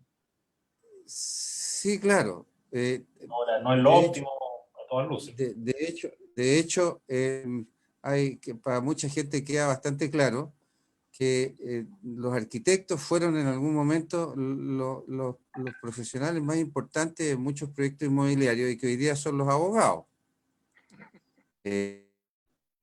Los abogados, tanto los abogados que defienden proyectos que buenamente están queriendo salir adelante y a la luz y desarrollarse, como los abogados que defienden causas justas y razonables, y como los abogados tinterillos que saben cómo parar un proyecto inmobiliario. Cosa que yo como economista ya estoy enterado ya, que hay algunos abogados malas artes para frenar proyectos inmobiliarios. Por ejemplo, iniciar un litigio de límite. Normalmente cuando hay un litigio de deslinde, lo que hace inmediatamente cuando esto se lleva es renovar. Entonces, claro, ya hay cosas que yo no tengo competencia y creo que me encantaría comentarle a Esteban algo sobre los estudios económicos, porque porque Viña del Mar es una comuna que no crece. Valparaíso es una comuna que decrece. Viña del Mar es una comuna que no crece, crece a una tasa del medio anual. Y eso es nada. Entonces, ¿qué? ¿Está apostando el proyecto a que quién llega aquí? Si estamos en los suelos más caros de Viña, y significa, como ya se planteó en este foro aquí, ¿cómo vamos a hacer integración social? Imposible, porque son los suelos más caros de Viña. No veo cómo, entonces me encanta escuchar más a Pablo cómo piensan ese desafío, si eres requisito para que este proyecto sea social.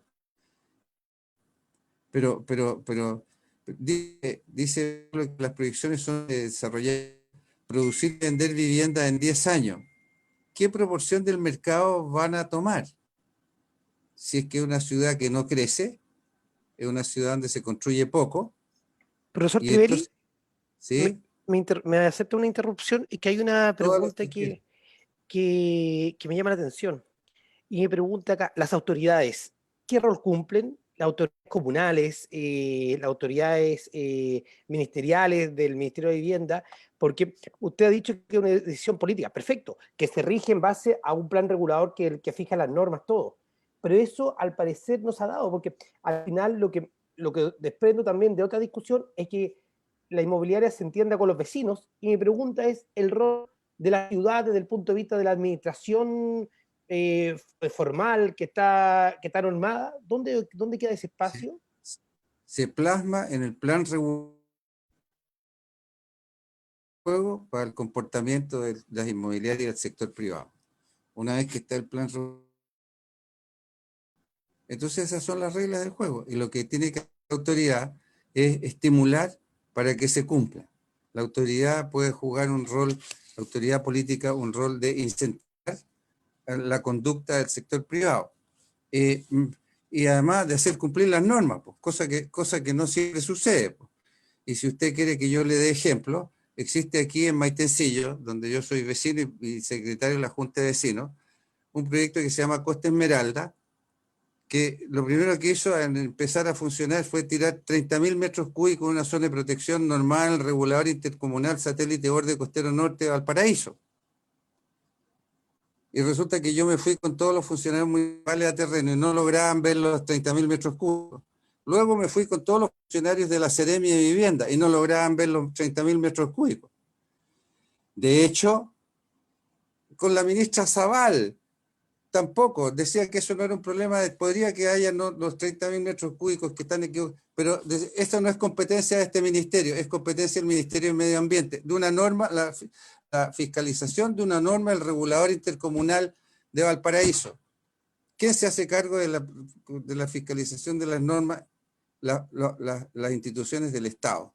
Y a veces no cumplen. Y tenemos otro tema terrible aquí en Maitencillo, de una cosa que se llama el Hotel Las Rocas, y resulta que el Hotel Las Rocas está entero construido con un permiso que nunca tuvo vigencia, y que se terminó de construir gracias a un documento que firmó el Ceremi de Vivienda de la quinta región, sin pie de página de nadie, por su cuenta, y eso está todo en juicio. Entonces, cuando las autoridades públicas no cumplen su función, se produce un caos, y cada quien hace lo que quiere. Y por eso que es importante lo que ha explicado Esteban, que han tenido un diálogo muy activo con las autoridades y para definir el proyecto del plan maestro. Y yo creo que entonces lo que correspondería, porque lo que hoy día rige para ese proyecto es un seccional. En mi opinión, lo que correspondería es que una vez acordado un plan maestro, ese plan maestro tenga una fuerza legal, porque hoy día más que, a ver, no quiero banalizar el esfuerzo que han hecho, pero es un trato entre amigos nomás, pues. Cuando mañana cambian los amigos, el trato se lo lleva el viento. Entonces, creo que es muy importante que estos acuerdos que se han llegado se formalicen en forma jurídica, de manera que sean ley para los actores. Muchas gracias. ¿Respondo, Yanni? Sí, por supuesto, Pablo, muchas gracias. Señor Roncayolo, tiene su tu tiempo. Sí, Por favor. bueno, gracias. Quiero centrarme en 2 puntos. Uno, respecto, no hemos dicho que no haya que descontaminar. La vinculación, a la conclusión que hemos llegado es que hay una estrecha, justamente, vinculación entre el destino final del terreno y el método escogido. ¿Por qué? Porque si el destino final fuese un parque o un centro deportivo o un área cultural, probablemente existen otras alternativas mucho menos invasivas que hacer excavaciones de 6 metros con maquinaria. Es cierto, el proyecto dura 5 años, va a ir avanzando, pero eso es ruido, son camiones, es polvo, es un proceso invasivo largo. Tú dices, claro, es largo porque estamos cumpliendo las normas. Perfecto, está bien. Sí, yo entiendo por qué se demora, porque podría ser mucho más invasivo y meter 100 máquinas al mismo tiempo. Pero esto no quita que van a haber externalidades negativas. Pero si el destino final fuese un parque, obviamente con no solo un espacio vacío, estamos hablando de un espacio cultural, puede haber incluso un centro de convención, he pensado yo, o un gran espacio deportivo, un área para la comunidad. Si el destino fuese ese, aparecen otras alternativas, que es la verdadera bioremediación. No la bioremediación aumentada, sino la bioremediación, por ejemplo, hacer pozos profundos. Lo que pasa es que se demora más, pero como va a ser un parque, no hay apuro. Entonces, durante 10, 15 años, con pozos profundos, inyectando nutrientes, limpiando las napas, se puede hacer una descontaminación mucho más amable con la ciudad. Entonces, solo quería aclarar no hay que hacer nada, que hay que escoger algo que sea más amable con la ciudad. Pero depende del destino final. Y respecto del destino final, ahí aparece la pregunta de fondo, que tiene que ver con el pasivo ambiental. Es decir, alguien puede preguntar por qué la empresa, si es dueña del terreno, no puede hacer lo que quiera con él. Por 2 razones simples, digamos. Primero, como dice Pablo Trivelli, porque las ciudades se pueden autodeterminar, es decir, se pueden organizar, pueden aplicar gravámenes a sus terrenos. ¿Cómo? Con un buen plan regulador. Por eso que el llamado es a las autoridades. Pero segundo, en este caso particular, ¿por qué la empresa, creemos nosotros, no puede hacer lo que quiera?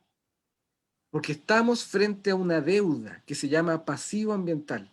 Es decir, el pasivo ambiental es una deuda que la empresa tiene con la ciudad, no por caridad, sino por una razón que se habla poco, que es por el uso negligente que durante décadas se hizo en ese terreno. Es cierto que la preocupación por los temas ambientales era muy baja en el siglo pasado, ¿cierto? Pero la contaminación con hidrocarburos, con aceite, con metales pesados, etcétera, no fue un acto espontáneo de la naturaleza. Fue la acumulación de malas prácticas industriales, de muchos derrames, de faltas de control, falta de supervisión, falta de aplicación de normas, etcétera. Nosotros hemos escuchado historias de aquí, de los viejos vecinos de Santinés que trabajaban ahí, y nos contaban cómo a veces un barril lo tiraban en una especie de unos pozos medio clandestinos que tenían para cuando habían pequeños derrames para que no los retaran. Entonces hubo un uso negligente.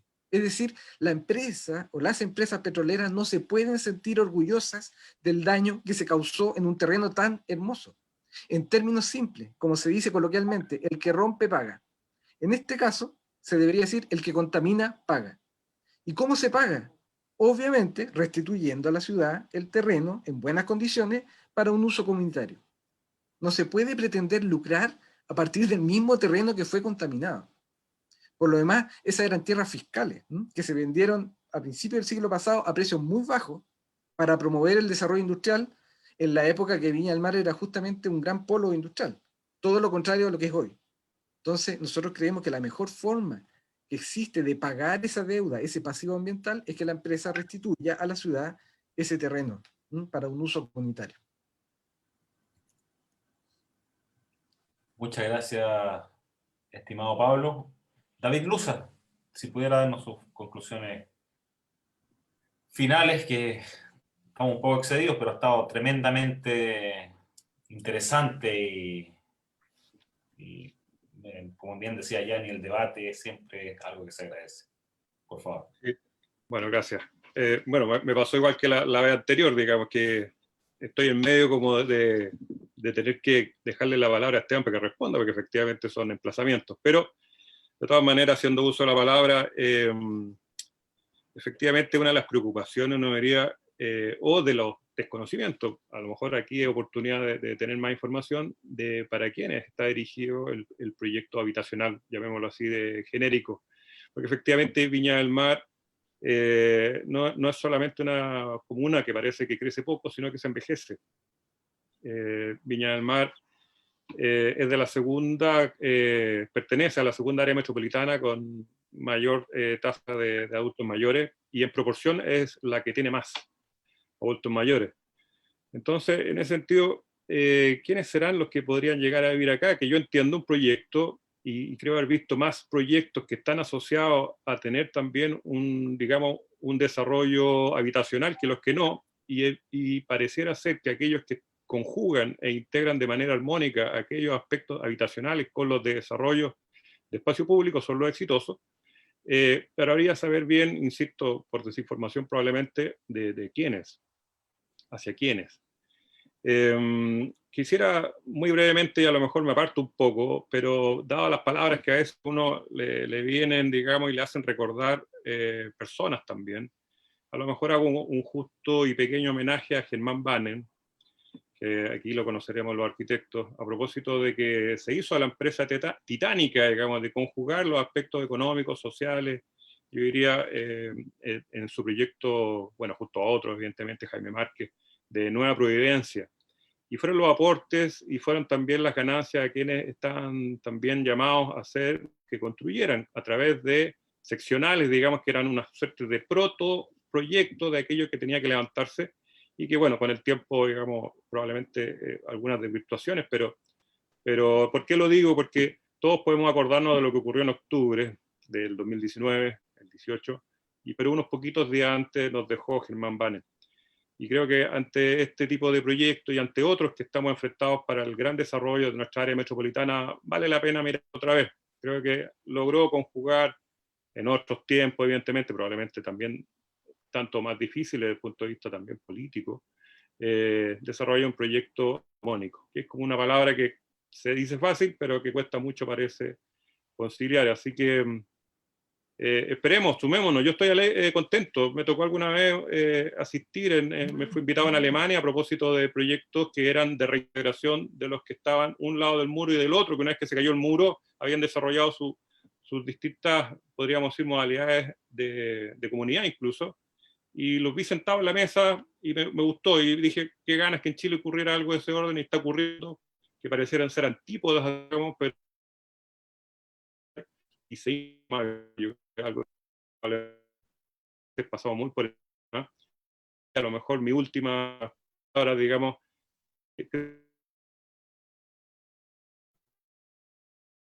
hago una duda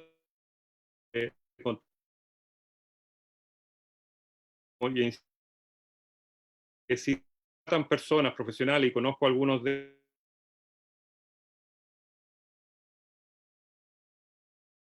hicieron y no, yo creo que a lo mejor lo entendí mal, pero que se contrata, digamos, una serie de profesionales, en ese sentido, está bien tener dudas, digamos, pero yo creo que ante la objetividad, sobre todo los estudios, hay que tenerlos siempre bien por delante. Así que eso sería, y nuevamente agradezco la invitación. Por favor, Esteban, la palabra y háblenos de No, algunos de mira, los bueno, sobre todo el TAC o la integración social, que son dos cosas que... sí, no, pero primero, antes que nada, decir que la verdad, por lo menos mi intención de estar disponible para este tipo de eventos, y los vecinos saben, algunos no estarán de acuerdo conmigo o no, pero por lo menos yo siempre he tratado de estar disponible y participar y estar abierto a las conversaciones.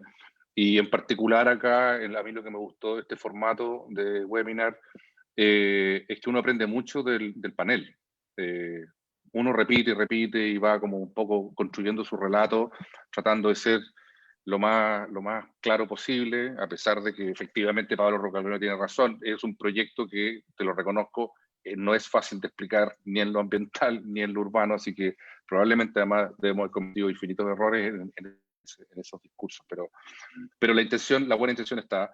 Y la verdad que, o sea, si yo me pusiera a contestar todas las preguntas que han lanzado, sobre todo Pablo Trivele, y el mismo David y Pablo Rocagliolo, podríamos estar una hora más acá, así que creo que no es el punto. La disponibilidad está siempre a seguir conversando, pero yo creo un poco cerrar el tema. Primero, Pablo Trivele, efectivamente la estrategia, y aquí creo que es importante explicar esto, nosotros no somos una inmobiliaria común y corriente.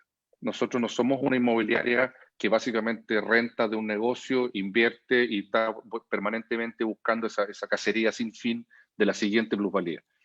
Nosotros somos una inmobiliaria que fue creada funcionalmente por empresas Copec para hacerse cargo de una iniciativa que no era parte del core business de empresas Copec.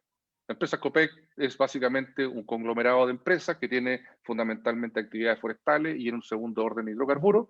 Y nosotros no somos gestores inmobiliarios y por lo tanto vamos a hacer una inmobiliaria para que se haga cargo de finalmente el saneamiento del terreno y el desarrollo posterior. Y nuestro mandato como empresa inmobiliaria es hacerlo eso con responsabilidad fiscal, porque además muchas veces la gente se lo olvida. Empresas Copec está regido por la ley de accionistas, cotiza en bolsa y por lo tanto no es llegar y hacer cualquier cosa con la plata de otros. Porque muchas veces la propuesta que se dice, a mí también me encanta la idea de hacer un parque, infraestructura cultural y todo, pero ¿con la plata de quién? ¿En el terreno de quién? Entonces, y además, y la plata no es solamente una plata de un privado, es la plata de los accionistas de un conglomerado. Y por lo tanto, tú estás regido obligatoriamente para tener responsabilidad fiscal respecto a la plata de otros, incluida de todas las personas que están acá que cotizan en AFP. Por lo tanto, hay que ser súper responsable también en esas solicitudes. Y en eso, aquí no puede, yo creo que la gran diferencia que tenemos con Pablo Rocagliolo, a pesar de que las conversas siempre han sido muy, muy productivas, es que tenemos visiones distintas de cómo se desarrolla ciudad, y lo que ellos plantearon al decir parque para la Salina es una mirada muy binaria. O es todo, y de hecho el discurso de ellos es, o son megatorres o es un parque. ¿Quién se puede negar a esa idea? Y nosotros lo que tenemos, y dónde está la diferencia de mirada, nosotros estamos proponiendo un proyecto lo más balanceado posible, como decía David. Estamos buscando un desarrollo armónico que logre capturar la mayor cantidad de virtudes posible, que reduzca la mayor cantidad de externalidades negativas, que, por dicho sea paso, yo soy el primero en reconocer, no existe ningún proyecto de ningún tipo que no tenga externalidades negativas. Lo que pasa es que la responsabilidad es tratar de minimizarlas, y de hecho todos nosotros acá vivimos en ciudad, probablemente Pablo se fue a Maitencillo por razones distintas, pero los que vivimos en ciudad, vivimos haciendo una raya para la zona permanente. La ciudad tiene externalidades negativas, pero los beneficios de vivir en ciudad superan eso y por lo tanto uno se queda. Y por eso que las ciudades son grandes atractores del desarrollo humano. Entonces, nosotros estamos, a diferencia de una mirada binaria, donde primero tiene que ser regalado por un privado, en un terreno privado, para hacer un parque completo en 16 hectáreas. Nosotros estamos en una mirada más bien balanceada y armónica, tratando de capturar las mayores virtudes posibles, haciendo, ojo, tú tienes razón, Pablo Trivele, cuando hablas de el seccional, que es increíblemente laxo, no hay límite de altura, es impresionante, 2.500 habitantes por hectárea. Y precisamente, ¿cómo hacemos nosotros para contener eso? Por ejemplo, tú hablas de un instrumento jurídico, por supuesto, el plan maestro, hoy día nosotros estamos desarrollando el plan de subdivisión, que lo vamos a ingresar, y eso queda grabado. Pasa a ser un instrumento jurídico, el plan de subdivisión. Y en esa subdivisión, nosotros estamos introduciendo calles privadas para reducir precisamente el tamaño de las manzanas, porque precisamente si el día de mañana, suponte tú que uno de los terrenos se lo vendemos a un tercero, y nosotros no tenemos control de lo que haga, nosotros sí vamos a haber tenido el control respecto a la subdivisión, porque al tener manzanas más pequeñas, se acercan las rasantes y reduce la altura del edificio, independiente de la libertad de altura que plantea el plan regulador. Eso es una cosa. Lo otro, los dos subterráneos también son una limitante. Efectivamente, tú puedes construir 100 pisos si tuviera la tecnología del barrio La Salina, pero solamente puedes meter dos subterráneos de estacionamiento. Por lo tanto, la cantidad de estacionamientos, de acuerdo a la normativa, funciona unidades habitacionales hacia arriba. Y por lo tanto, los edificios no puedes crecer en altura, no puedes crecer en densidad por el número de estacionamientos. Pero además, nosotros vamos a tener un plan maestro, te fijas, que va a generar, cuando tú grabas, por ejemplo, como nosotros somos los dueños del suelo urbanizado, nosotros vamos a urbanizar y a grabar como uso público los espacios, por ejemplo, los antejardines. Y eso va a ser parte constitutiva de los contratos de sociedades inmobiliarias que firmemos el día de mañana con esos terceros inmobiliarios. En otras palabras, en resumen, los terceros inmobiliarios van a tener que venir a ejecutar el proyecto que nosotros creemos que es el correcto. Y por lo tanto, y estamos tratando de evitar precisamente todas las judicializaciones. La comunidad, en uno de los diálogos, nos hizo una crítica que yo creo que cambió completamente la mirada de la empresa. Fue uno de los grandes aprendizajes. Cuando nosotros le mostrábamos el proyecto, decía, mira, tu proyecto es muy bonito, lleno de virtudes, lleno de render y todo, pero le vaya a vender el sueño a terceros. ¿Cómo me garantizas tú que el tercero va a hacer lo que tú quieres soñando para el paño? Y ahí nos dimos cuenta, imagínate, una empresa de algo, de la sabiduría de los vecinos, que era la confianza no es transferible por contrato.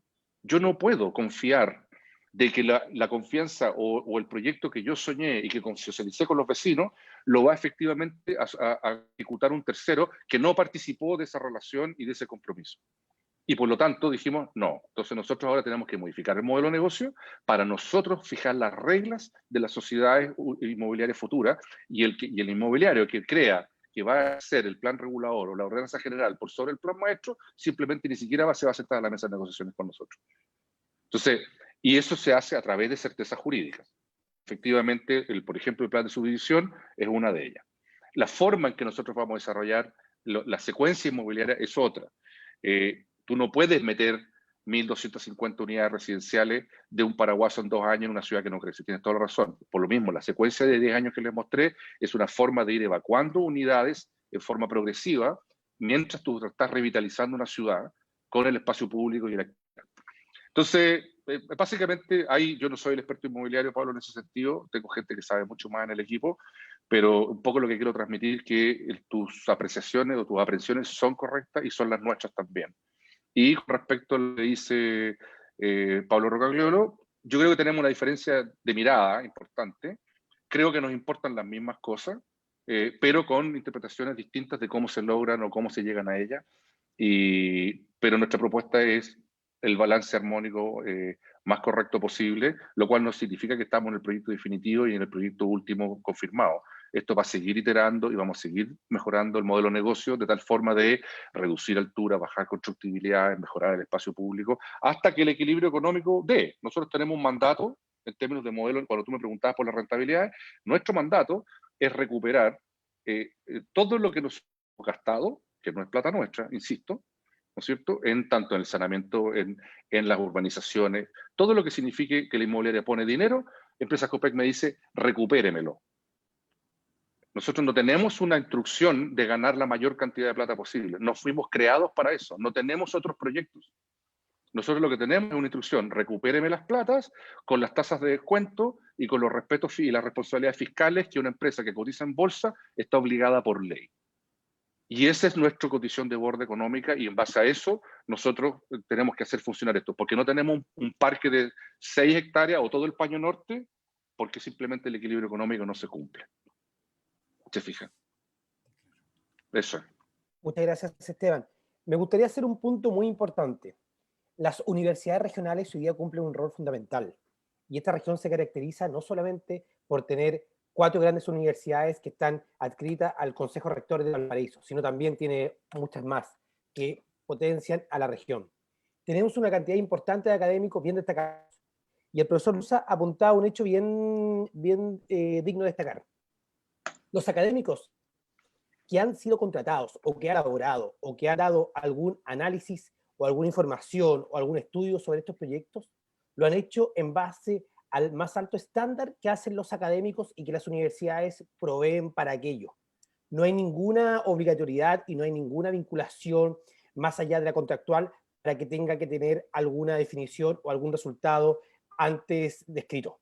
Y en eso yo quiero destacar la participación de los académicos, especialmente de la Pontificia Universidad Católica de Valparaíso, como también de las otras universidades, donde el más alto estándar ético y académico siempre ha estado por sobre todas las cosas. Y eso a nosotros nos llena de orgullo y es importante también destacar. Estimado Carlos, por favor.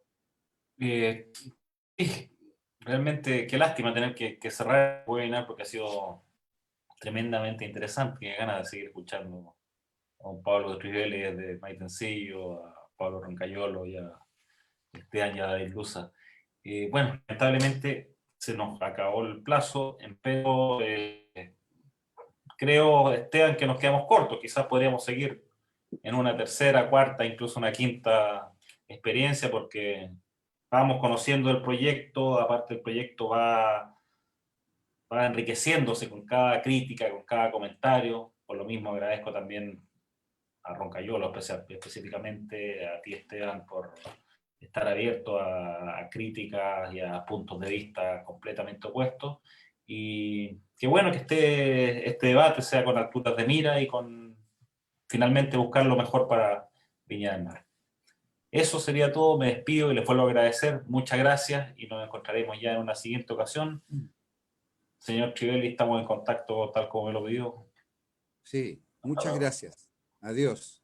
Gracias por la invitación. Muchas gracias a todos. Muchas gracias.